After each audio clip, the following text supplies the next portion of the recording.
ביום שני, ראש חודש, א' אייר, יום חשוב מאוד שיש בו הרבה ערכי זיכרון של הרבה מגדולי ישראל. בכלל השבוע האחרון היו הרבה... בבית אייר, בגדול גם כן הרבה יורציינים. בבית אייר? מה, בבית כנסת? לא, הם הולכים פה אנשים גדולים שם בית. אתמול היה כמה יורציינים, חוץ ממנחם מנהל. אז בחרתי, אני בוחר, נתמקד באחד, אבל נזכיר בעצם שניים, שזה מאוד מתאים להיום. אנחנו נמצאים בערב יום העצמאות. בעצם תחלקו את הדפים ביניכם.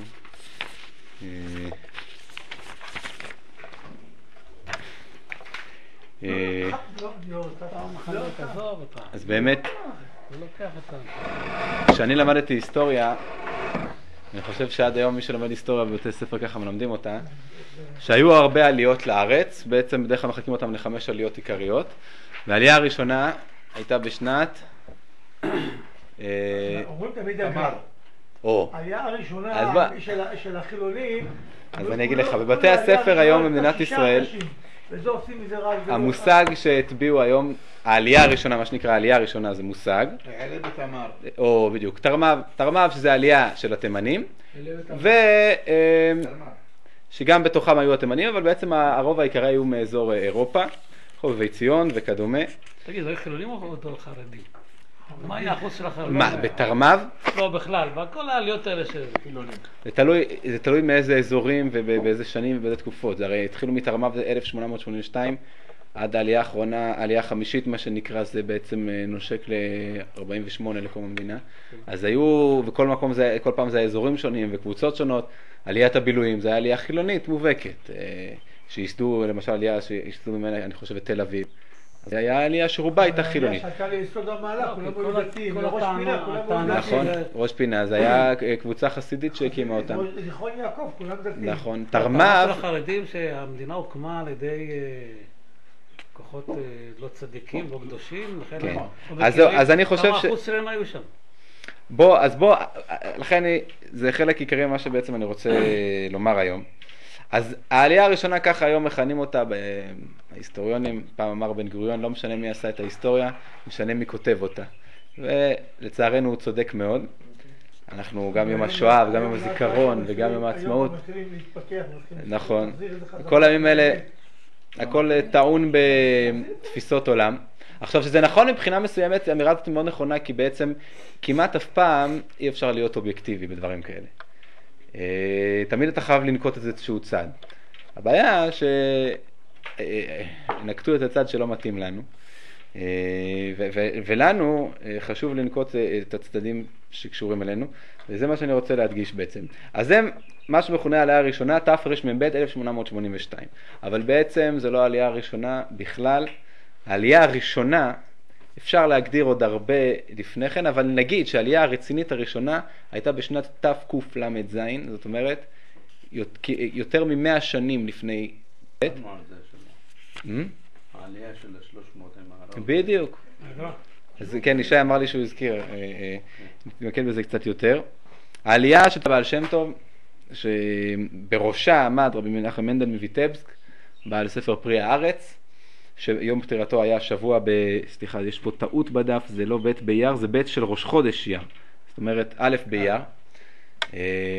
ביום שני היה יום פטירתו, הוא קבור בטבריה. והוא בעצם הראשון מאז תקופת בעלי התוספות, שגם שם זה לא בדיוק היה. אפשר לומר שהוא הראשון מאז חורבן בית שני, שעורר לא כיחידים, אלא קבוצה שתבוא לארץ ותתיישב בה כיישוב יהודי מובהק, מסודר. הוא הראשון שעשה את זה. בשנת תקל"ז, זאת אומרת לפני 240 וכמה שנים. אחריו, קרוב לשנת תפר, כל התור. הם שרדו? מה? הם שרדו? עוד מעט אנחנו קצת יותר נתמקד בפרטים, אני רק קודם רוצה לפרוס את ציר הזמן. אחריו, קרוב לשנת תפר, עולה תלמידי הגאון מווילנה, תלמידי הגר"א שהעלייה שלהם כבר היא... עוד מעט תתייחסת לעליית תלמידי הבעל שם טוב, אבל העלייה שכבר התוצאות שלהם יותר מוחשיות. אנחנו יודעים על שכונות בירושלים שהקימו תלמידי הגאון,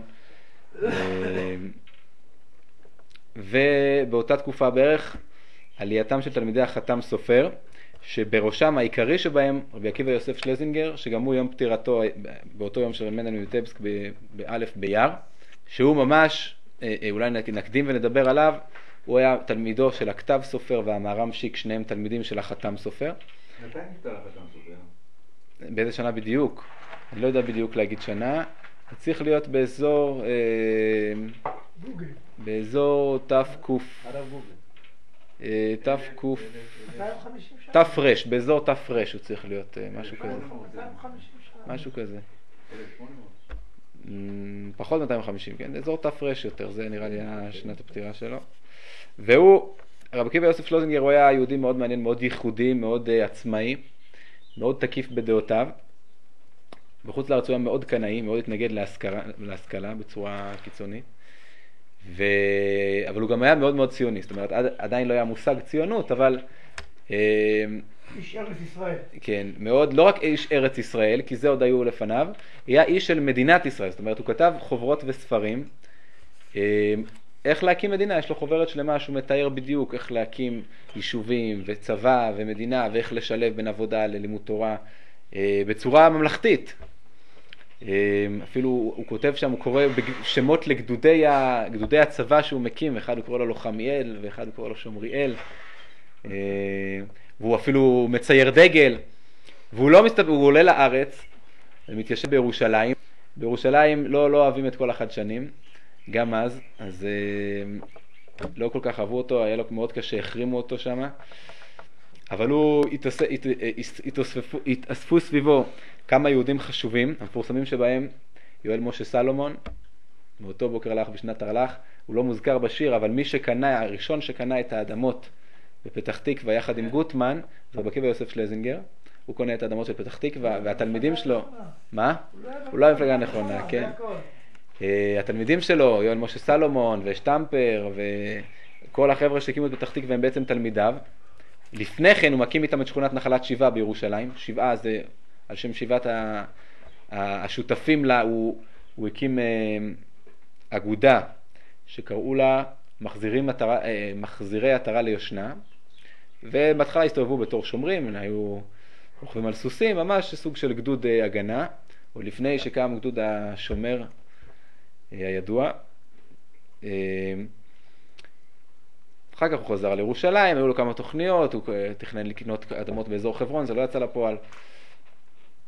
יהודי מאוד חדשן, הוא התחיל להסתובב עם התחלת, ממש בראשיתה, כשעוד האדמו"ר מרדזין גילה את הדיונון הזה, התחלת, משהו קרא לו את התחלת הזה. ומאוד בירושלים כל כך אהבו את החידושים שלו, והוא נידו אותו אפילו. בסוף של דבר, בלוויה שלו, אז כבר השלימו איתו, הרב זוננפלד הספיד אותו, ואמר שבאמת לא זכינו להכיר את גדולתו. 11 שנים בסך הכל בארץ. מי? הרב מנדל מוויטבסק, כן, אנחנו לא מדברים על הרב עקיבא יוסף שלזינגר. כן, נכון, עוד מעט נחזור עליו, אתה צודק, זה לא הרבה זמן בכלל. אז באמת, במובנים מאוד משמעותיים, הוא הקדים מאוד את הרצל, עקיבא יוסף שלזינגר, וגם יכול להיות בוא נגיד, עצם זה שאני עכשיו צריך לדבר פה על רבי עקיבא יוסף שלזינגר ולספר עליו, ועל הרצל אני לא צריך לדבר, כולם מכירים אותו, אז יכול להיות שבאמת, יכול להיות שתלוי מי כותב את ההיסטוריה, גם יכול להיות שכל אחד באמצעים שהיו לו ובתקופות שהוא חי, בפועל המצב שבו היה, לא הצליח לגרור אחריו הרבה אנשים, רבי עקיבא יוסף שלזינגר. לא היה לו תעודה. נכון. אבל הוא כן, זה כבר עשייה שהיה לה פירות, פתח תקווה למשל, נחלת שבעה, עוד כמה שכונות בירושלים שהם ממנו, וגם עצם ההטבעה של המושגים האלה. זאת אומרת, אנחנו נדבר עוד מעט נדבר עכשיו על העלייה של תלמידי הבעל שם טוב, זה פשוט מושג שלא היה קיים, אצלנו זה דבר טריוויאלי, העליות לארץ זה דבר שהוא ברור, פשוט שיהודים קוראים ועולים לארץ. היום. כן, ומתיישבים בה. אבל לפני 240 שנה זה לא היה מושג כזה, מי שעולה לארץ זה ממש יחידים, ולא רק כדי לחיות פה בעיקר, כל רושמי יומני המסעות מתקופת הראשונים ועד לפני 250 שנה, כולם מתארים את ירושלים כעיר של זקנים שבאו למות בה.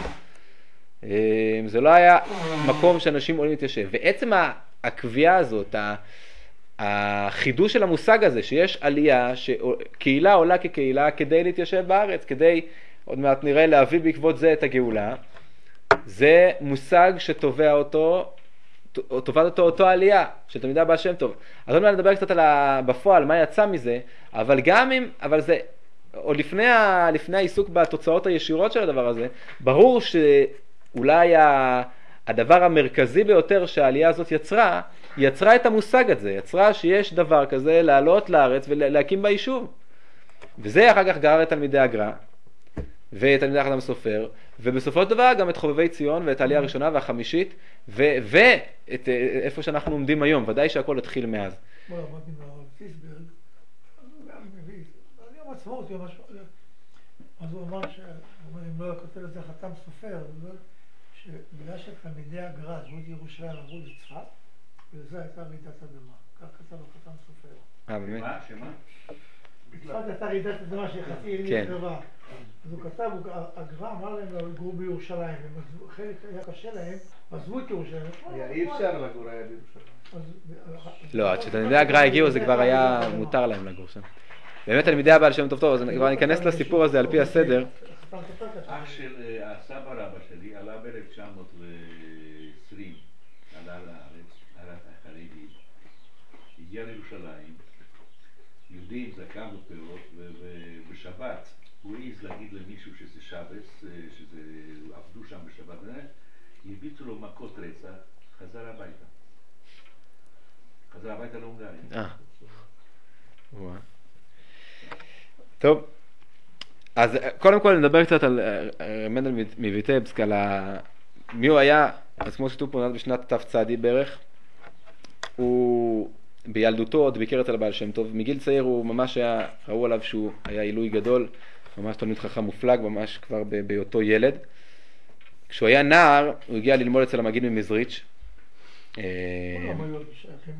כן, הוא היה אחרי הבעל שם טוב, המגיד ממזריץ' היה ראש תנועת החסידות בעצם, והוא הגיע אליו ומאוד העריכו אותו שם.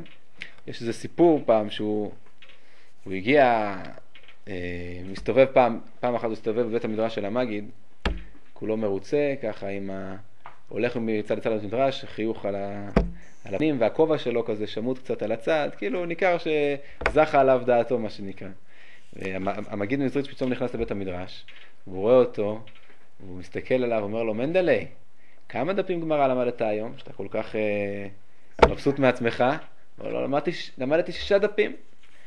ואז הוא שואל אותו, וכמה דפים אתה צריך ללמוד כדי שהכובע ייפול לך לגמרי מהראש? אז הוא הבין את הרמז, שהוא למד את הלקח, ביקש דרך תשובה מהמגיד, ובאמת הוא היה, התגדל ונהיה ממש מגדולי תלמידי המגיד ממזריץ'. אחרי שהמגיד נפטר, אז הוא בעצם, המגיד כותב בצוואה שלו, שמנדל הוא יהיה מראשי התלמידים שלו, שימשיכו את הנהגת תנועת החסידות, בעיקר באזור שבו הוא היה ויטבסק, זה עיר שהיום נמצאת, אני לא זוכר איך קוראים את השם של המדינה, ממזרח בלרוס, זה ממזרח לרוסיה? ממערב לרוסיה בלרוס? מזרח? לא, זה אני מתבלבל. זה מה שנקרא פעם רייסן, רוסיה הלבנה. שם זה נקרא, זה ויטבסק, והוא בעצם היה אחראי על תנועת החסידות בכל אותו אזור. ממש היה נחשב מגדולי מגדולי המגיד ממזריץ', שכל שאר התלמידים היו בטלים כלפיו, ביניהם גם בתניא, שרואה בו כרבו, ממש התנהג אליו כמו הרבי שלו.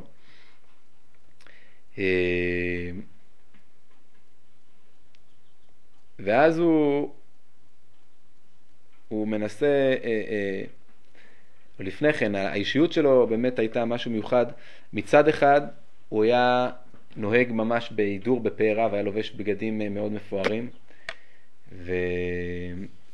וכמו שתיארנו היה לו איזו הנהגה חיצונית כזאת של גאות, של גאווה כזאת. אבל מצד שני הוא בפנים בתוכו, הוא באמת היה אדם ענב בתכלית הענבה, שזה דבר שחוזר אצלו בדברים שלו, בתורות שלו, בצוואה שלו, בהנהגות שלו, בסיפורים עליו. הענבה שלו והשפלות שהוא הרגיש, זה היה משהו מאוד מיוחד. אז שני הקצוות זה היה באמת דבר מעניין. אמרו עליו הצדיקים שבאו אחריו שהוא היה, סיפרו על זה משל, שיש מלך שרוצה להסתיר איזה יהלום מאוד מאוד יקר.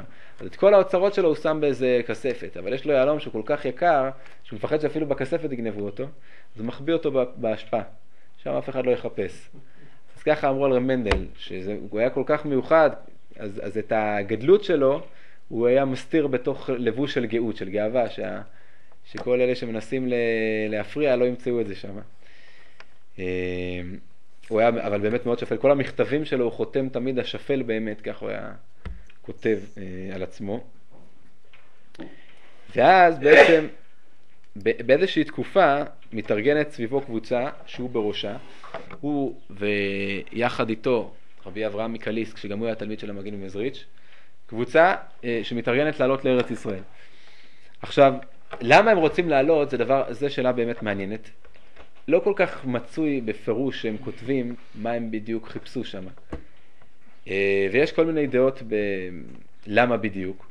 קודם כל רואים מה שיש לנו מהם, נקדים אולי את המאוחר, מה שיש לנו מרב מנדל מויטבסק זה ספר שנקרא פרי הארץ, שזה ספר כמו שאתם רואים לא גדול במיוחד, של דברי תורה שהוא אמר, מאמרים בחסידות שיחסית מורכבים, קשים קצת להבנה, ובסופו בחצי השני שלו יש פשוט הכניסו במהדורה הזאת, זה לא היה בכל המהדורות,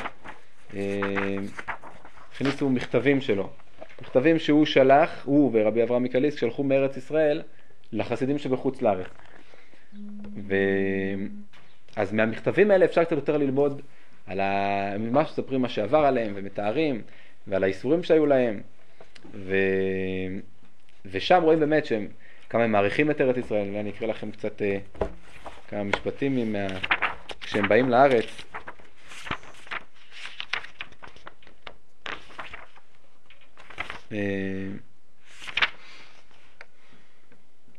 ברוך השם שהחיינו וקימנו והגיענו למקום הזה אשר הללו בו אבותינו, חמדת הלבבות משוש הרעיונות, אשר מי יוכל לספר זיו זוהר הודה וקדושתה עליה אף בעת חורבנו.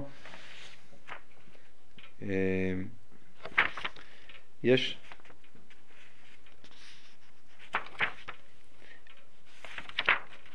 עוד כמה ביטויים כאלה על זה שהם רואים את עצמם כשליחים של עם ישראל להתפלל בארץ ישראל ולעבוד גם לעבוד בעבודה הפיזית הגשמית. הוא מתכנן, ככה הוא כותב במכתבים שלו, הוא מתכנן את העלייה, הוא אוסף הרבה כסף, הוא גם היה איש כנראה שהיה לו כסף, והעלייה הזאת מבוססת על זה שמגיעים לארץ וכל אחד יעסוק במלאכה כדי להתפרנס, אבל הם מגיעים לארץ אחרי תלאות רבות בשנת תקל"ז, וממש אחרי תלאות רבות, אחד מהם והקשה שביותר זה שבמהלך העלייה לארץ הם התחלקו בכמה סירות, כמה ספינות כאלה, ואחת הספינות טבעה בים, וחלק מהאנשים, היו לה 30 אנשים, וחלק מהם טבעו ומתו. אחר כך הם מגיעים לארץ, ויש להם גם פה הרבה צרות. בהתחלה הם מגיעים לצפת, מתיישבים בצפת. לירושלים הם לא מגיעים, כי באותה תקופה יהודים אשכנזים לא יכלו לגור בירושלים, בגלל חובות. רבי יהודה החסיד היה חייב עוד חובות עצומים לשלטון הטורקי, למוסלמים, ושכנעו, היהודים הספרדים שהיו בירושלים, שכנעו את המוסלמים, בהתחלה המוסלמים רצו לגבות את החוב מכל היהודים, לא היה כסף, אז הם שכנעו אותם שזה הוא מהאשכנזים, זה לא קשור אלינו. ומאז במשך מאות שנים יהודים אשכנזים לא התיישבו בירושלים. הוא מגיע לפני כמעט 250 שנה, הוא לא מתקרב לירושלים, הוא הולך ישר לצפת. הוא מגיע לצפת, אז בהתחלה מאוד נחמד להם, אבל אחר כך אסור לנו לשכוח שרב מנדל מויטבסק בתקופה שעדיין, בתקופת השיא של שגשוג תנועת החסידות, אבל מצד שני עדיין יש הרבה רדיפות וחרמות עוד של תלמידי מהגר"א. הוא, לפני שהוא עולה לארץ, מנדל הולך יחד עם בעל התניא לפגוש את הגר"א, באותה פגישה מפורסמת, מנסים לפייס אותו, לפגוש אותו, והם מגיעים אליו, ויש שם כמה גרסאות מה בדיוק היה. הגר"א הוא בורח מהבית עוד לפני שהם מגיעים, למה בדיוק יש לזה כל מיני הסברים. בכל מקרה הוא בורח מהבית, הם לא יודעים שהוא בורח, הם דופקים בדלת והדלת לא נפתחת, הם מנסים לפתוח אותה והיא נעולה. וכשהם רואים שהיא נעולה הם חוזרים על עקביהם, חוזרים הביתה. לימים רב מנדל מויטבסק אומר חבל שלא שברתי את הדלת, הייתי צריך לשבור אותה, לגמור את הסיפור הזה פעם אחת. טוב, הוא לא ידע שהגר"א היה בפנים, כן, אבל בכל אופן, אז הם מגיעים לארץ וגם פה רודפים אחריהם. המתנגדים שולחים שליחים שיפיצו דברי שטנה על תנועת החסידות בצפת. אנחנו צריכים לזכור שאנחנו מדברים לא רחוק, הם עולים לא רחוק מאחרי התקופה של שבתאי צבי יימח שמו. הם אפילו כותבים במכתבים שהם פגשו עוד כמה שבתאים שם. והנה עולה קבוצה של יהודים, עכשיו אני קצת מוסיף משלי, אבל זה דברים שכנראה רואים שזה הכוונה. עולה קבוצה גדולה של יהודים לארץ, כנראה שיש להם מניעים משיחיים. למה הם עולים לארץ? הם רוצים שתהיה לקדם את הגאולה כנראה. הם מדברים על גאולה, הגאולה באותם ימים זה המילה מפחידה, אחרי שבתאי צבי, שהוא דיבר על המשיח ועל גאולה. אז הנה, מלבישים עליהם, אומרים, הנה, באו שבתאים חדשים. ככה העלילו בהרבה מקומות על החסידות. אני רוצה רק קצת יותר לבסס את הדבר הזה שאני טוען, זו טענה חשובה, שהעלייה הזאת, המניעים שלה היו קשורים לקירוב הגאולה. תסתכלו בצד השני, יש פה מכתב בספר יושר דברי אמת. יושר דברי אמת זה ספר, אחד מספרי החסידות החשובים, שכתב תלמיד אחר, מישהו שהיה בין התקופה, גם הוא תלמיד של המגיד ממזריץ' ואחר כך של המגיד מזלוטשוב. אתם רואים, כתוב פה, הוא חי בשנים תק' עד תקנ"ה. זאת אומרת, ממש בתקופה הזאת, הם עולים לארץ בתקל"ז, סביב אלול תקל"ז הם עולים לארץ, ובתקופה הזאת הוא כותב מכתב למישהו שמובא שם ביושר דברי אמת, ושימו לב, הוא כותב לו סתם, זה מכתב כללי, הוא כותב לו על חיזוק, לעמוד כנגד התאוות וכל מיני דברים שמפריעים לו בעבודת השם. ואז תראו מה הוא כותב לו, יהודי שחי בין התקופה, שגם מכיר את האנשים שעולים, שניהם קשורים לבית המדרש של המגיד ממזריץ'. הוא היה בארץ? לא, הוא נמצא בזברי, זברי זה גם באזור רוסיה הלבנה, והוא כותב לו, אבל הוא כותב ככה, תראו איך הוא מנתח את הנסיעה הזאת לארץ ישראל. וכעת באתי לזרזך ואת האנשים המקשיבים לקולי, אשר שם, שהתאמצו מאוד עבודת השם באח כל אחד ואחד לפי כוחו. אף שצריך אדם לבקש לו תמיד אומץ הלב, באיזה המצאה שיוכל בכל האפשר, שלא יתעוררות הלב, להתאמץ בכל עת לעבודת השם יתברך. זאת אומרת, הוא אומר, אני מזרז אתכם לעבודת השם. אבל בכל דור, בכל מצב שאדם נמצא, הוא צריך לחדש את הדברים שמזרזים אותו לעבודת השם, כל פעם למצוא עצות ותחבולות חדשות. אז הוא אומר לו, מה עכשיו? יש לי עצה טובה. אבל כעת, לפי הנראה והנשמע, מהנסיעה שנוסעים לארץ הקדושה, רבים וכן שלמים. מדבר על העלייה הזאת, רבים וכן שלמים. זה רבי מנדל ואיתו עולים כ-300 אנשים, משפחות שלמות, ילדים, נשים, וכן נגוזו ועברו, והשלמים שעברו הם המפורסמים מאוד, בעלי רוח הקודש הגדולים בתורה בנגלה ובנסתר, זה רבי מנדל ורבי אברהם מקליסק, ועמהם רבים מעניי הצאן קדושים, פזורה ישראל. 300 אנשים זה דבר היסטורי בתקופה, ובוודאי היא דרישה גדולה לציון אשר דורש אין לה, מכלל דבאי דרישה, כן, הגמרא אומרת ציון היא אין דורש לה, אומרת הגמרא מכלל דבאי דרישה, סימן שצריך לדרוש את ציון, צריך לבקש אותה, לחפש אותה. אומר העלייה הזאת לארץ זה דרישת ציון, שזה התחלת הגאולה. אנחנו דורשים את הארץ, משתוקקים אל, עולים אל הארץ, מנסים להתיישב בה, וזה יביא לנו את הגאולה. והוא תבעיון בעיו שובו אתיו, כן, זה הנבואה של ישעיה, הוא אומר אם תבעיו שובו אתיו, אם אתם רוצים לחזור בתשובה, שובו, תבואו לארץ ישראל, ואז תהיה תשובה, תהיה גאולה. וכן בוודאי מאת השם ההתעוררות הגדולה הזאת, ובוודאי קרוב לבוא אתה יחישנה במערן השם ברוך הוא ממנו אמן סלע. הוא אומר הגאולה הזאת, העלייה הזאת היא מקרבת את הגאולה, היא חלק מקירוב הגאולה. ואז הוא אומר לו לאותו אחד שהוא נותן לו חיזוקים עבודת השם, לזאת מי יודע מה ילד יום, ומה לך להצר על צררו מחר, ובפרט על צרת העולם הזה, איך למלות ימי שנותנו בהם שנה ולהסיע בנות. כן, יש לך צרות קטנות של פרנסה, המשיח כבר בפתח. אז מה אנחנו רואים במכתב הזה? רואים שממש יהודי צדיק בין התקופה הזאת, שמכיר את האנשים, הוא כותב בפירוש העלייה הזאת היא נועדה לשם קירוב הגאולה. אז זה מן הסתם, מסתבר שזה גם מנה של אותם עולים. והם מגיעים לצפת, נחזור לצפת, הם מגיעים לצפת, והמתנגדים שלכם, נו, ראיתם כמה שבתאים באו לקרב את הגאולה עוד הפעם? והיהודים בצפת כבר סבלו מאורות מספיק משבתאי צבי ותלמידיו, והם עושים להם שם צרות צרורות. כמה יהודים הספרדים שהיו בצפת, שבהתחלה כיבדו אותם, עושים להם צרות, ובסוף הם בורחים משם, מנדל וכל הקבוצה הגדולה הזאת, 300 איש, הם בורחים מצפת.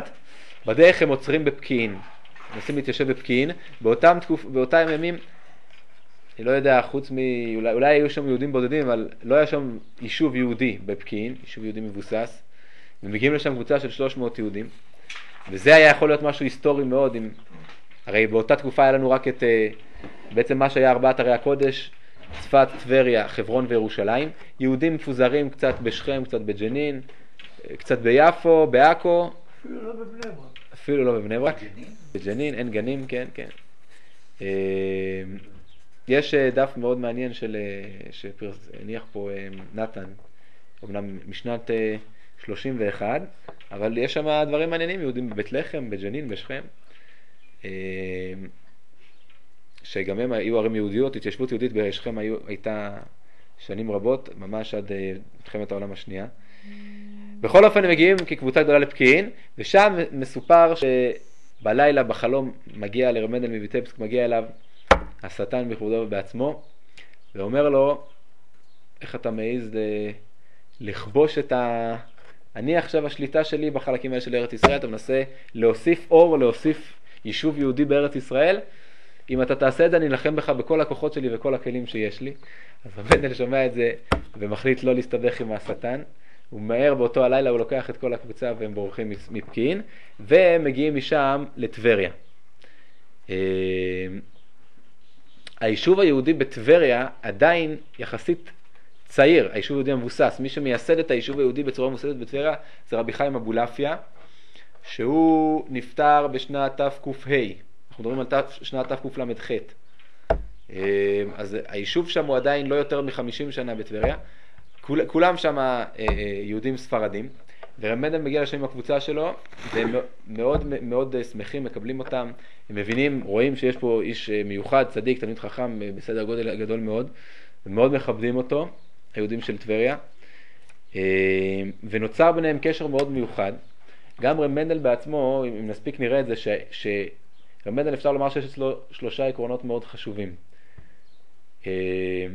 ארץ ישראל, זה אמרנו, המסירות נפש הזאת להגיע לארץ ישראל, שפלות אצלו, ענווה, והדבר השלישי זה אחדות ישראל, אהבת ישראל, שבעצם 3 הדברים, בעצם מתוך הדברים שלו נראה שזה דבר אחד. אני רק אקריא לכם אולי עוד איזה משפט מהמכתב, מכתב שלו, ממש איך הוא חוזר על הקישור הזה כמה פעמים, אני אקריא רק קטע אחד ממכתב אחד שלו. הוא אומר, הגעתי לארץ להודיע מענייני מאורי אור הארץ הקדושה, מפורסמות אין צריך ראיה, ובמעט אשר טעמתי ויאורו עיניי. כן, ברור לכם, אני לא צריך לתאר לכם ולהסביר לכם שכשבאתי לארץ ישראל זה הדבר הכי נפלא שיכול להיות, וממש אורו עיניי, יש פה הארץ הקדושה, לא צריך להאריך בזה. אבל משהו שאני כן רוצה לספר לכם שקורה לי כשאני נמצא בארץ ישראל, פחדתי, אני פוחד פה. למה אני פוחד? בראותי מקום אשר היללו בו אבותיי ואינם. אני מסתובב פה בארץ ישראל, בטבריה, בצפת, המכתב הזה עוד נכתב בצפת, עוד לפני שהם בורחים מצפת. אבותיי היו מסתובבים פה בגליל, כל התנאים, המוראים מסתובבים בגליל, אבל הם לא פה. למה הם לא פה? אנחנו כולנו יודעים למה עם ישראל לא נמצא כבר 2000 שנה, למה אין לנו בית מקדש. אלא בעוון שנאת חינם.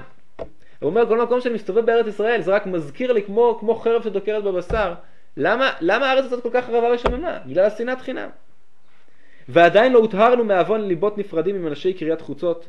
זה מכתב, הוא כותב אותו לראשי המתנגדים, מנסה לפייס אותם.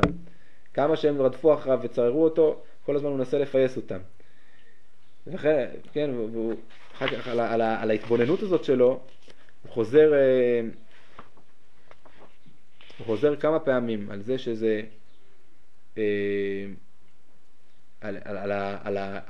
על המעלה של אהבת ישראל וכמה שאחדות זה דבר שצריך להרחיק אותו. הספר שלו נקרא פרי הארץ, עוד מעט נדבר עליו אולי קצת. ועוד דבר חשוב, שוב בטבריה, אז מכתב שכותב דווקא לא רבי מנדל אלא התלמיד שלו רבי אברהם מקליסק, הוא כותב על רבו ככה: והרב הגדול המפורסם, איש אלוקי, רבי מנחם מנדל, עשה שידוך עם בנו המופלג מורנו משה, כן, הבן של רבי מנדל מויטבסק, קראו לו משה, והוא שידך אותו עם חכם גדול ומפורסם בתורה וחסידות ובעשירות וכולי, והוא מיקירי וחשובי הספרדים שבירושלים תיבנה ותיכנס. זה השידוך הראשון של... כן, אז זה דבר שהוא בלתי יאומן. היום שיהודי אשכנזי התחתן עם יהודייה ספרדיה, בסדר, שניהם מדברים עברית, שניהם נולדו בארץ, אנחנו מדברים פה על משה הזה, הוא בקושי נמצא שנה בארץ, כל החיים שלו הוא גדל ברוסיה. ביידיש. הוא מתחתן עכשיו עם יהודייה ספרדיה שכל חייה גדלה בטבריה, בירושלים. מדברת או עברית או ערבית, אני לא יודע בדיוק מה. כן, אבל אבא שלה. אבל אבא שלה, כן, אבל שנבין, הזוג. איזה מין שידוך אתה נותן לבן שלך? אני לא יודע, אני עכשיו לא מדבר על המנטליות ועל המנהגים, רק על השפה, איך הוא אומר לה תביא את המלח, אני לא יודע בדיוק מה היה שם. אבל הוא כל כך חשוב בעיניו האחדות הזאת, שהוא אומר מה זה משנה, אנחנו פה עכשיו יהודים, אנחנו עכשיו בארץ ישראל, כולנו ביחד, כולנו... כן, אז הוא אומר אני מחתן את הבן שלי עם מישהו במשפחות האלה, ליצור את ה... היום אני חושב שיש... טוב, ברוך השם זה דבר שהולך ונבנה, אבל היום אני חושב שיש מקומות שבהם זה סוג ב' מה? לא מתחתנים. כן. החוגים החרדים לא? כן, נכון. אם יש דיפקט. כן, זה מה שאני אומר. אז הנה בא יהודי, אני אומר, לא שגדל פה 50 שנה בארץ, יהודי שנמצא פה בקושי שנה, שגדל ברוסיה, זה בלתי יאומן, קשה לנו להבין את זה, ועושה שידור כזה, והכל בשביל אחדות ישראל. עוד בהקשר הזה של אחדות, מאוד מאוד חשוב לראות דברים שלא, שהרב צבי יהודה היה מדגיש אותם הרבה פעמים, היה חוזר על הדברים האלה, מצטט ממנו הרבה. זה פה בעמוד השני, אתם רואים, זה מתחיל למטה, כאילו הכותרת קפצה למטה, אבל לא משנה, זה בעמוד השני, בעמודה השמאלית למעלה. מתוך המכתבים שבספר, הוא כותב אחד מהמכתבים ככה, להפרוש מאיסור הבאתי, להזהירם, כי יהודה ועוד לקרא, במאמר הכתוב, ואתה אל תתלוצצו, צריך להיות, אין יחזקו מסוריכם חס ושלום. והוא, שלא להתלצץ מבני האדם עוזבי תורה. אתם רואים, אפילו יהודים שעזבו תורה, יהודים רשעים, עזבו את התורה, לא לצחוק עליהם. ואם אמר הכתוב ושומרי תורה יתגרו בם, כבר אמרו חז"ל, כאן בצדיק אמור וכולי. עכשיו אני מקופץ קצת, ומילתא דפשיטא לי, וברור בשכלי, כי גלות נגלות אחד הדברים הידועים לי. ברור לי מאוד שהוא סיבת הירידה והשפלות. למה אם אתה רואה, אתה כציבור או כיחיד, רואה שאתה שפל, שלא הולך לך, שכל פעם אתה יורד מטה, זה בגלל שאתה מתלוצץ על אנשים אחרים. אפילו אם הם עוזבי תורה, זה שאתה לא מצליח לך, זה בגלל שאתה צוחק על יהודים אחרים. למה? מה זה קשור? שימו לב, פה דבר מאוד מאוד יסודי. והעניין שמרו אותם זוכרם לברכה, בין כך ובין כך קוראים בנים. והוא מפריש עצמו מן הכלל להיות הוא פרטי. ובכל השפעות כללות ישראל אין לו חלק עמהם. וזהו מאמר הפסוק בתוך עמי אנוכי יושבת ופירוש הזוהר הקדוש. זאת אומרת, הוא אומר פה יסוד מאוד חשוב. כל שפע שמגיע לכל פרט בעם ישראל, זה רק מתוקף זה שהוא חלק מכלל ישראל. ואם אתה לא חלק מכלל ישראל, אז אין לך כלום. זה הוא רומז פה לזוהר. הזוהר אומר על הפסוק בתוך עמי אנוכי יושבת, שאומרת האישה לשונמית לאלישע, שקוראים את זה בראש השנה, הוא אומר לה, דבר לך אל המלך לדבר, לא, אני בתוך עמי אנוכי יושבת. אז הזוהר דורש את הפסוק הזה, הרי קוראים את זה בראש השנה. הוא דורש את כל הפרשה הזאת על הדין של ראש השנה. והוא בעצם מסביר, אני אומר את זה במילים שלי, שהוא אומר לה אלישע, את רוצה אני אלמד עלייך זכות בבית דין של מעלה. אני אליצה עלייך טוב. אז אומרת לו, לא, בתוך עמי אנוכי יושבת. הדרך הכי טובה שלי לזכות לדין טוב ביום הדין בראש השנה, בתוך עמי, אני חלק מעם ישראל, אל תזכיר אותי בנפרד. לכן הזוהר שם אומר דברים חמורים מאוד, למעשה יש על זה כל מיני דיבורים, אבל הזוהר עצמו אומר דברים חמורים על מי שמבקש בקשות פרטיות בראש השנה. אתה מפריד את עצמך מהכלל, אתה אומר, הקדוש ברוך הוא, תן לי פרנסה, תן לי בריאות. אתה מדבר רק על עצמך. אתה אומר כל יום רפאנו, ואתה אומר... לראש השנה זה חמור יותר. ככה הזוהר אומר. עכשיו, לא ניכנס לזה, כי אחר כך יש כאלה שהסבירו שאולי היום זה אחרת, לא משנה. מי שלא למד זוהר יכול לבקש. יכול להיות, כן. הדרך הכי טובה זה לבקש על הכלל. אם אתה מבקש פרנסה, למה אתה חושב רק על עצמך? אתה מבקש על כל עם ישראל, אתה חלק מזה. כי מה שהזוהר רוצה להגיד, שבעניין של דין, הדרך הכי טובה של יהודי לקבל שפע מצד הדין, זה רק שהוא חלק מעם ישראל. ואם אתה מנתק את עצמך מעם ישראל, אז אתה כבר לא חלק מהשפע. אז אם אתה צוחק על רשעים, הרי הקדוש ברוך הוא אומר, כתוב במסכת קידושין, בין כך ובין כך קוראים בנים. אתה צוחק על בנים של השם. אז מה אתה בעצם אומר? אנחנו לא, אין דבר כזה כלל ישראל שכולם בנים של השם. יש מי שיש כל... כן, יש את העדה שלי, יש את האוסף הפרטים הזה ששומר מצוות, ואלה שלא. לא, כלל ישראל זה דבר אחד. ואם אתה צוחק על יהודים, אפילו אם הם עוזבי תורה, אתה מנתק את עצמך מעם ישראל. זאת אומרת, העבודה שלנו תמיד צריכה להיות כמה שיותר קשורים לכלל ישראל, כמה שיותר כלולים עם הכלל, להיות ביחד. וזה מה שהוא עושה, הוא ככה חי, הנה, הוא בא לטבריה ואומר, אני לא עכשיו חושב, כן קשור למחנה שלי, מתפלל בבית מדרש שלי או בבית מדרש אחר, מה זה שיש פה יהודים? בואו נהיה כולנו ביחד.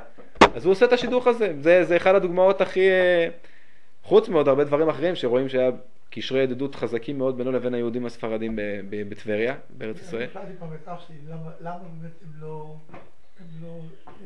משתדכים. תגיד לי, למה בחורה אשכנזייה, מתחתן עם ספרדית צריכה להתחיל לאכול קטניות. מה זה משנה? מה, אמא שלך לא אכלה שרויה כי הייתה מבית חסידי, התחתנה, אז אתה רק נדבר אכלה. כן, טוב, זה לא טוב. לא צריך את זה. טוב. דרך אגב, אצל היהדות החרדית המתנגדים לא השתנה כלום. הפעם שמו את החסידים, הם שונאים את הכיפות הסרוגות. אבל לא, באמת. זה ככה זה תמיד, ולפני 1000 שנה שנאו את הרמב"ם, זה ככה כל שנה. זה מה שהוא אומר, ועדיין מרקד בינינו, השנאת חינם, זה השתנו רק הנושאים. טוב. אז הם מגיעים לטבריה, אבל בטבריה זה לא כמו בחלומות, יש קשיים לארץ ישראל. הוא עולה בראש קבוצה של 300 אנשים, שבעצם צריך להיות אחראי להם. והוא כותב במכתב, הוא אומר, אל תחשבו שהייתי לא אחראי, באתי עם הרבה כסף, ודאגתי שכל מי שבא שידע לעסוק באיזה מלאכה שיוכל להתפרנס. אבל הוא מתאר שם הרבה צרות שהיו להם, לא נרחיב בהם, המון מיסים שהמוסלמים מטילים עליהם, וקשיים להסתגל בארץ, במיוחד עם קשיי שפה ועוד דברים וכו', והם נקלעים למצוקות כלכליות קשות מאוד. ובעצם מה שקורה, הוא מייסד, יש לו תלמיד, רבי שניאור זלמן מילדי, בעל התניא, שנשאר שם ברוסיה, דרך אגב הוא כמעט עולה איתם, ברגע האחרון רב מנדל אומר לו אתה צריך להישאר פה, לדאוג למי שנשאר, ומי שיסתכל פעם בהקדמה של ספר התניא, אז הוא כתבתי פה כל מיני עצות ודברים שלמדתי מרבותיי, ומרבותינו שבארץ הקודש, רבותינו שבארץ הקודש זה רב מנדל מוויטבסק. ואז הוא שולח לבעל התניא שהוא יהיה אחראי לאסוף כספים מהחסידים מחוץ לארץ ולשלוח אותם לחסידים בארץ ישראל. והם בתמורה יתפללו עליהם וילמדו תורה לזכותם בארץ ישראל, בקברי הצדיקים שמתאר שם בטבריה, בצפת, בכל האזורים האלה. וזה יהיה בעצם איזה הסכם ביניהם. ואז בעצם נוסד מוסד מאוד מכובד, מאוד מורכב, כמו יששכר וזבולון, שבעצם זה מה שנקרא כספי החלוקה, שאחר כך עוד הרבה ממשיכים, תלמידי הגר"א והיישוב הישן ממשיך עוד להתפרנס מזה. בעצם הם מייסדים את המושג הזה. זה מערכת כספים מאוד מורכבת, כמו שולחים שליחים, זה לא מעבירים העברה בנקאית דרך האינטרנט, זה שולחים שליחים מארץ ישראל שהסתובבו בכל ערי אירופה ובאזורים, והגיע לבעל התניא. מה? זה לא היה בלחץ. אז עדיין לא מצאו את הכפתור. והם אוספים כספים וממש במסירות נפש בעוני מחפיר. יש סיפור שפעם בא לבקר אותו בארץ, מישהו שעוד הכיר אותו מחול. הוא התקרב לבית של רב מנדל, ורואה את אשתו, חוץ לארץ מתנהגו ברחבות, אשתו הייתה אישה מכובדת. הוא רואה אותה יושבת עם סחבות, ממש עם סמרטוטים לבושה, ומתעסקת שם, אני לא זוכר מה זה בדיוק, במשהו מאוד לא נעים. ולא היה לו נעים לראות את זה, אני אבייש אותם שהיא תראה שאני רואה אותה ככה. אז הוא מהר הסתובב כדי לחזור, שלא תראה שהוא רואה אותה, שלא יבייש אותה. אבל היא ראתה אותו, אומרת לו, לא, בוא, אנחנו לא מתביישים, אנחנו שמחים שאנחנו ככה בארץ ישראל, מה אכפת לנו, אנחנו בזים לכל העושר של חוץ לארץ, העיקר שאנחנו פה בארץ ישראל. אז באו מתוך תפיסה אחרת. כן. יש עוד... היום מלחץ על קליטה אתה לא תעלה. טוב, היום זה דור של שפע. ברוך השם. יש עוד סיפור שהוא מאוד מאפיין עליו, שרב מנדל ככה מסופר עליו, כל פעם שהיה צריך דגים לכבוד שבת, כשהוא היה בויטבסק בחוץ לארץ. אנחנו בטבריה, שם אין בעיה. זהו. אז כשהוא היה צריך דגים, שם, כשהיה נתקע בלי דגים, הוא היה הולך לאיזה נהר שם בויטבסק, עומד ליד הנהר, ואומר, ריבונו של עולם, מנדל צריך דגים לכבוד שבת. ואיך שהוא היה אומר את זה, היו קופצים 2 דגים שמנים מהמים לתוך הידיים שלו, והוא היה הולך הביתה ומכין אותם לכבוד שבת. והוא מגיע לארץ ישראל, שבת אחת הוא צריך דגים, הולך נעמד ליד הכנרת, ואומר, ריבונו של עולם, מנדל צריך דגים לכבוד שבת. טוב, אף דג לא בדיוק מפחד מדי. לא מבינים יידיש אולי, כן. טוב, הוא אומר את זה עוד פעם ועוד פעם. אחרי כמה פעמים שהוא אומר את זה, אז קופץ לו איזה דגיגון קטנצ'יק לידיים. ואז הוא אומר, טוב, הבנתי, פה זה כנראה עובד אחרת. הוא מבין שבארץ ישראל צריך להתנהג אחרת. יש איזה כל מיני הסברים לסיפור הזה, אני חושב שאולי ההסבר העיקרי, ארץ ישראל זה ארץ של לא יורד במן ואין בה ניסים, זה עבודה, הקדוש ברוך הוא מצפה ממנו בארץ ישראל לעבוד את העבודה הגשמית, ללכת בדרך הטבע, דווקא דרך זה הקדוש ברוך הוא רוצה שנתנהג. אז פה צריך את הדגים לדוג.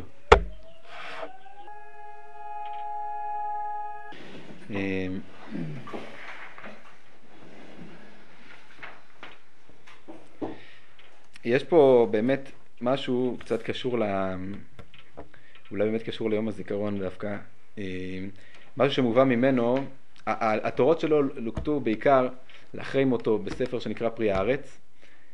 היו עוד כמה ליקוטים, אבל זה הספר העיקרי, שחלק גדול ממנו זה בעצם הדברים שהוא אמר בארץ לחסידים שהיו איתו, הוא כתב מכתבים לחסידים שהיו בחוץ לארץ, ואחר כך מזה ערכו והוציאו את זה בספר. יש פה דברים שהם יחסית קצת יותר קשים, אז דווקא אני מביא משהו ממנו מספר אחר, ספר דרך מצוותיך. ספר דרך מצוותיך זה ספר שכתב בעל הצמח צדק מחב"ד, האדמו"ר השלישי של חב"ד, צמח צדק, שמעניין, גם לא קראו מנחם מנדל, על שמו של רב מנדל מוויטבסק. זה על שמו. יותר מזה... חשבתי שזה התחיל בחב"ד.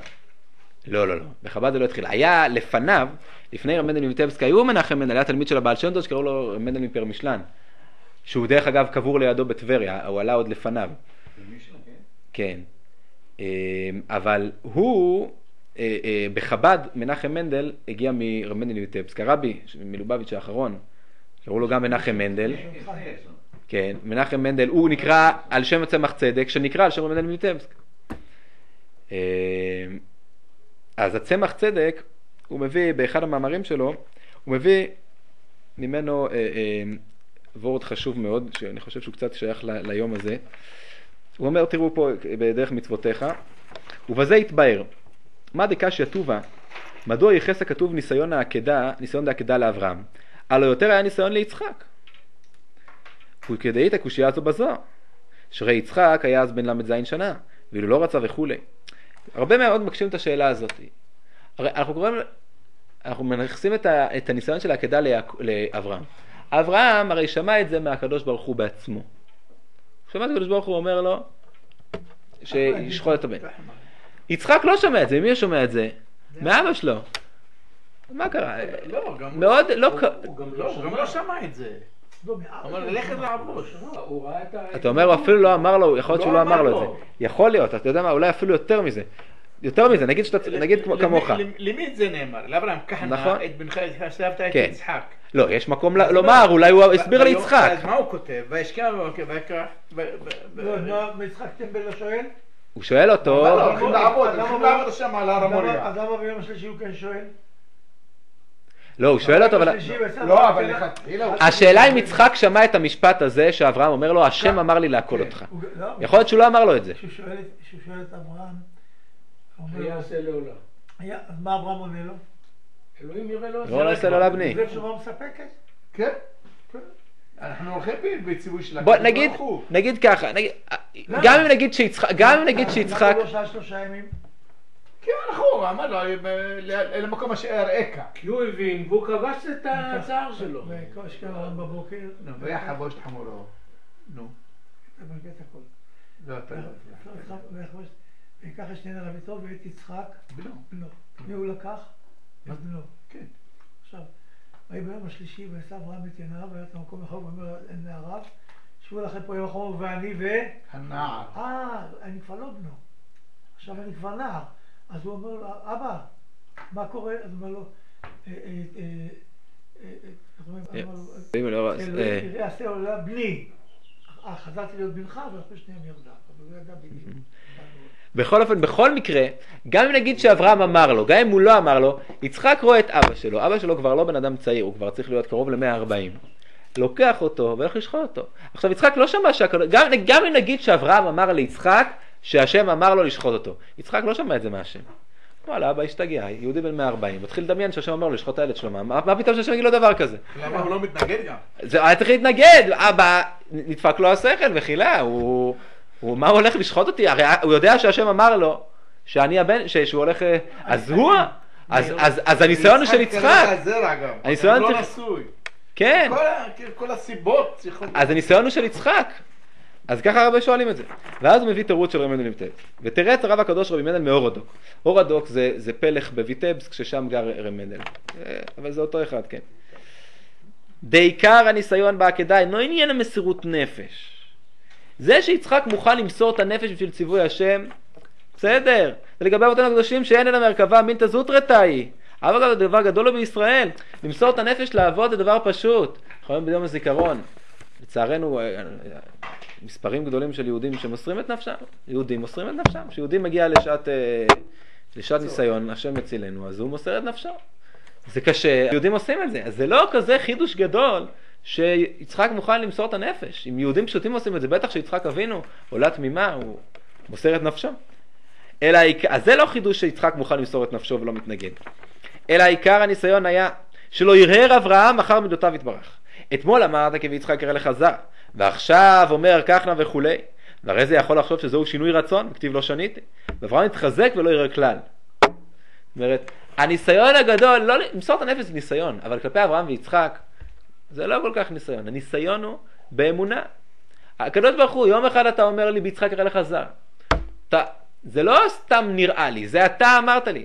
אתה מכוון את כל החיים שלי לנקודה הזאת, אתה כל הזמן חוזר על זה. הרי כבר אברהם מתייאש מזה, הוא ושרה צוחקים על זה, הוא אומר, עזוב הקדוש ברוך הוא, אתה מבטיח לנו ילד בגיל 100, עם שרה בת 90 שנה תלד. הם כבר תייאשו מזה. הוא אומר לו לא, הקדוש ברוך הוא אומר לו לא, יהיה לך בן, יהיה לכם בן. אתה מוליך אותי, ואתה, כן, כל הדרך אברהם מסתובב עד שנולד לו הבן הזה. וכל הזמן אתה אומר לי, יצחק יראה לך זרע, ועבדום, והנה, אתה מספר לי שכל התפקיד שלי בעולם זה ליצור את העם הזה. ומה עכשיו אתה אומר לי, לגמור את הכל ולשחוט אותו? זה גם אברהם אומר, במנחה עד כה, מה אומר שם רש"י? עד כה, לבדוק מה שקדוש ברוך הוא אמר, כה יזרעך. כן. אז בעצם אברהם הולך עם התלבטות. זה לא, עניין שאם צריך למסור את הנפש, אם הקדוש ברוך הוא אומר לאברהם, אברהם, לך ותקפוץ לאש. הוא כבר עשה את זה אברהם.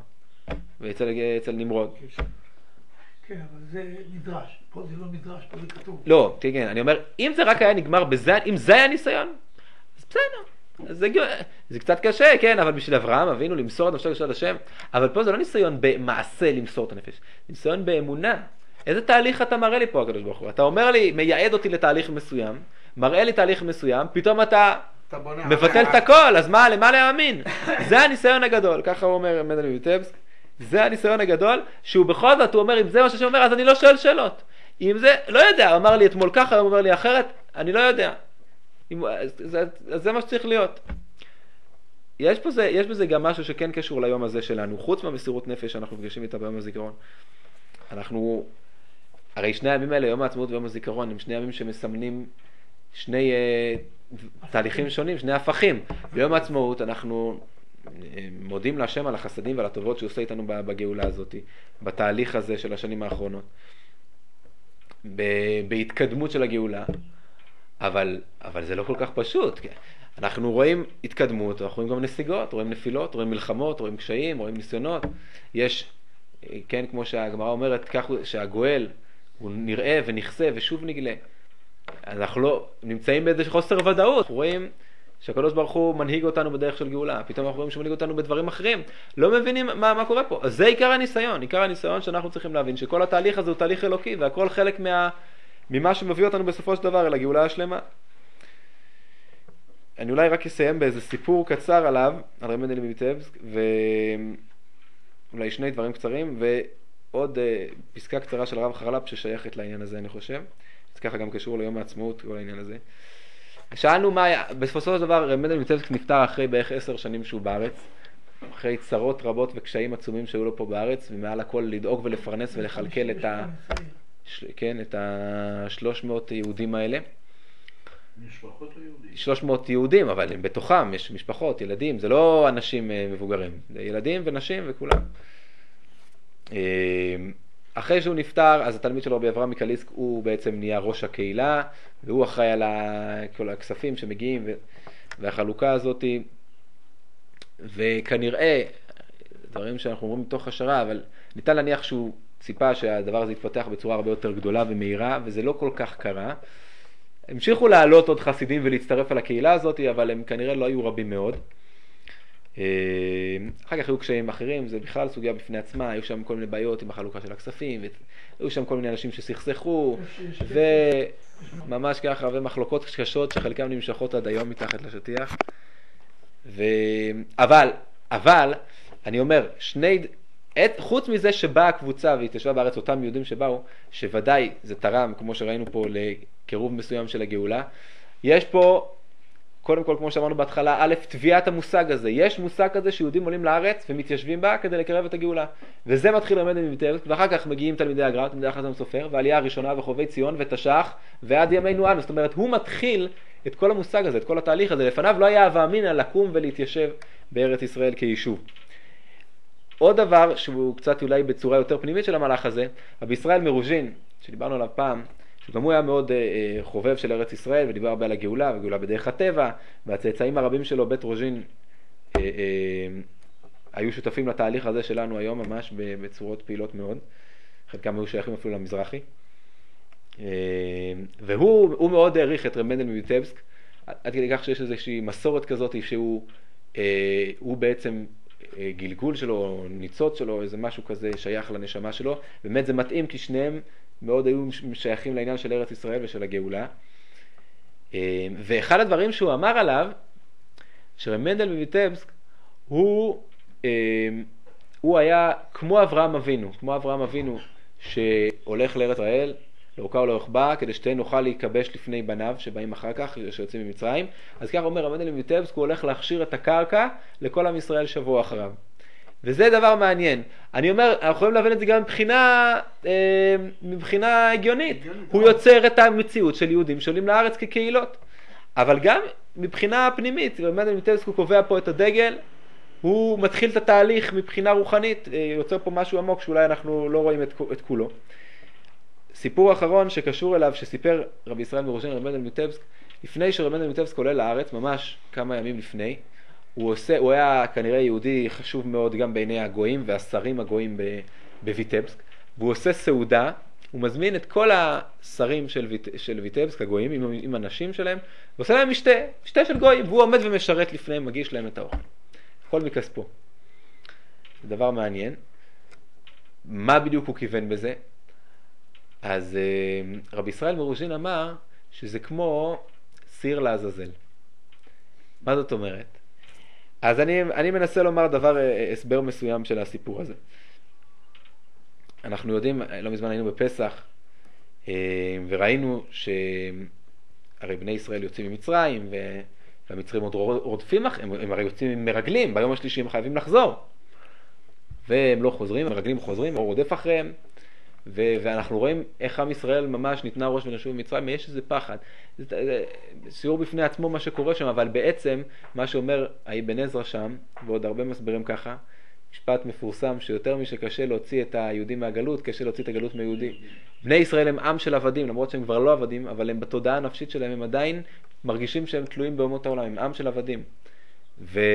והעצמאות הזאת, להשתחרר מעבדים, החירות הזאת, זה משהו שהוא צריך להיות, זה לא מספיק במעשה פיזי, לקחת אותם משם, לשים אותם בחוץ, צריך להיות משהו פנימי, נפשי מאוד עמוק, וזה בעצם מה שקורה בשביעי של פסח, זה הגדולה של שביעי של פסח. וזה גם כאן, רב מנדל יודע שאנחנו בגלות אנחנו לא תלויים באומות, וצריך אבל ליצור את הניתוק, מתישהו להפריד אותנו מהתלות הזאת באומות, להיות יהודים עצמאיים. וזה בעצם מה שהוא עושה, הוא עושה סעודה, כביכול משלם את החוב, מה שהוא צריך לתת להם, וזה הוא אומר, עכשיו אתם שם, אני עוזב אתכם, ואני עולה לבד עצמאי לארץ ישראל. הוא עשה את זה אולי כמו אברהם אבינו, מעשה אבות סימן לבנים, אחר כך אנחנו יודעים שזה חוזר על עצמו, אנחנו עדיין חלק מהתהליך הזה, הרי הגענו לפה, כ"ט בנובמבר, לא עברנו על החוק, כן, אנחנו כביכול פה בזכות האומות, זה לא שאנחנו כביכול עצמאים עד ימינו אנו, לצערנו אנחנו לא לגמרי פה, במובן מסוים עם חופשי בארצנו. אנחנו עדיין תלויים באומות. בשיר, כן. אז השיר זה גם חלק מהחופש, זה התחלה של הזה. אני רק נקרא דברים של הרב חרל"פ ממש על הנקודה הזאת. הגאולה העיקרית איננה רק זו שמפטרת את ישראל מן הגלות, דהיינו שמוציאה את ישראל מהגלות, אלא היא גילוי אור חדש, כאומרנו אור חדש על ציון תאיר, וזכה כולנו במהרה לאורו. ולזאת אי אפשר לזכות אליו על ידי שום מגע ומסע איזשהו עם העמים. זאת אומרת, זה לא יכול להיות, האור חדש של ציון תאיר, זה לא יכול להיות אם התהליך הוא בדרך העמים. כשמגיע תור גילוי הגאולה, מקיאים ישראל כל הסיוע שקיבלו מהם. יש ניתוק מוחלט שישראל מתנתקים מהתלות שלהם באומות. והעמים חוזרים בהם על מעשיהם שעזרו וסייעו לישראל. ונהפכים לרודפים. דהיינו, יש פה משהו הפוך. גם האומות מצידם מתחילים לנתק את התלות שלנו בהם. אומרים, רגע, אנחנו לא רוצים להיות תלויים, שטויים להם לנו. הם פתאום מתחילים לשנוא אותנו. אנחנו קצת מכירים את התהליכים האלה. הופכים לרודפים, וזה המסילה נסללת לנו לזכות לאור הגאולה. זאת אומרת, זה מביא לסופו של דבר שאנחנו מתנתקים מהם, ומתנתקים מאיתנו, ואז אנחנו הופכים להיות באמת עם חופשי בארצנו, ולהיות עצמאיים לחלוטין, ולזכות על ידי זה לגאולה השלמה, לחיות באמת את התכלית, המטרה שלנו פה, מלאכת כהנים וגוי קדוש. טוב, מאחלים ביום הזה, נזכה למועדים לשמחה, נזכה לגאולה שלמה בעזרת השם. מה? תגיד לי שתי מילים.